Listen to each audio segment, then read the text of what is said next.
Shalom jemaat Tuhan, saya Pastor Yer, selamat datang di Kingdom Devotion.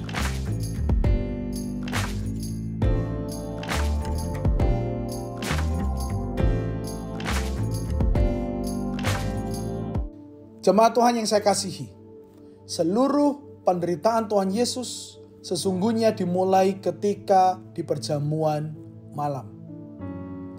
Dia tidak menderita sejak di Taman Getsemani menurut saya. Karena di malam perjamuan terakhir terjadi sebuah pengkhianatan. Pengkhianatan yang begitu menyakitkan yang dialami Tuhan Yesus melalui Yudas Iskariot. Pengkhianatan adalah sebuah tindakan secara sengaja untuk menunjukkan ketidaksetiaan. Saya ambil contoh. Dalam pengkhianatan pernikahan, adanya sebuah tindakan sengaja untuk tidak setia terhadap pasangannya yang bisa dilakukan oleh suami dengan istri. Mereka sudah diberkati, mereka sudah berkomitmen, mereka pernah menghidupi bersama. Tetapi ada satu titik di mana salah satu pihak tidak lagi mau hidup dalam komitmen dan dia mau bersatu dengan perempuan lain atau laki-laki lain. Itu adalah sebuah tindakan daripada sebuah pengkhianatan. Atau contoh dalam konteks bisnis, dua orang bersepakat membangun sebuah perusahaan, tetapi ketika perusahaan sudah semakin besar, untung semakin besar, ada satu pihak yang mencoba untuk mengambil seluruh keuntungan, dan dia sedang berkhianat sesungguhnya. Itu adalah sesuatu hal yang sangat menyakitkan. Karena apa? Pengkhianatan tidak pernah datang atau dilakukan oleh orang yang paling jauh. Pengkhianatan tidak pernah dilakukan oleh orang yang bermusuhan dengan kita. Pengkhianatan pasti dilakukan oleh orang-orang yang paling dekat dengan hidup kita. Orang yang paling kita percayai, orang yang paling kita sayangi, orang yang paling tahu hidup kita. Merekalah yang memiliki peluang besar untuk berkhianat sesungguhnya. Dan itulah yang dialami Yesus. Yesus mengalami pengkhianatan oleh Yudas Iskariot. Sebuah pengkhianatan yang begitu menyakitkan. Sebuah pengkhianatan yang begitu menusuk hati dan perasaan. Sebuah luka yang begitu dalam secara mental yang bisa mengganggu kehidupan seseorang. Itu telah dialami Tuhan Yesus di perjamuan malam. Namun, tahukah engkau?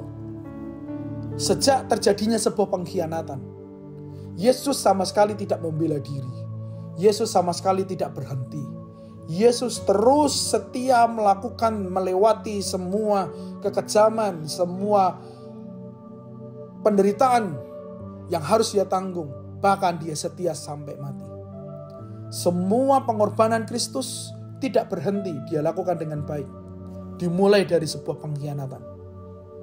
Apa yang mau kita pelajari dari kisah yang dialami Tuhan Yesus melalui pengkhianatan ini?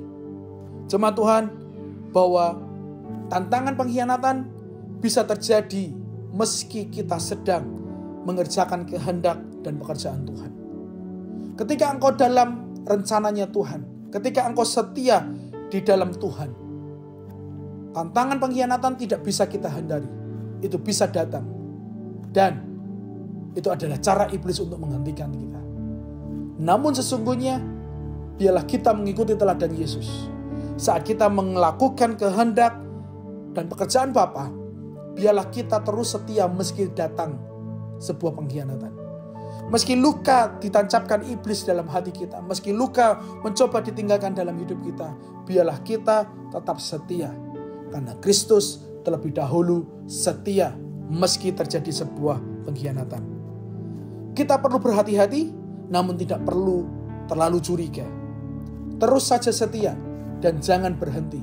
Tuhan beri kekuatan dan kesembuhan di tengah tantangan pengkhianatan yang harus engkau lewati. Mari kita berdoa. Kami datang kepada Tuhan, hari ini kami belajar bahwa Yesus mengalami sebuah pengkhianatan. Ketika Yesus dikhianati, dia tidak berhenti. Ketika Yesus dikhianati, dia tidak marah. Ketika Yesus dikhianati, dia tidak membalas. Itulah yang akan kami kerjakan bersama-sama. Itulah yang akan menjadi respon kami. Kami mau belajar. Ampuni jika kami gagal meresponi pengkhianatan dengan baik. Tapi mulai hari ini, kami mau belajar mengkhianati.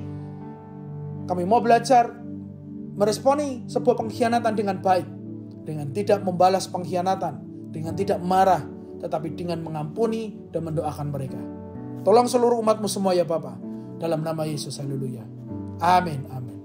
Jemaat Tuhan, mari kita terus setia meski terjadi pengkhianatan. Tuhan Yesus memberkati dan sampai jumpa minggu depan.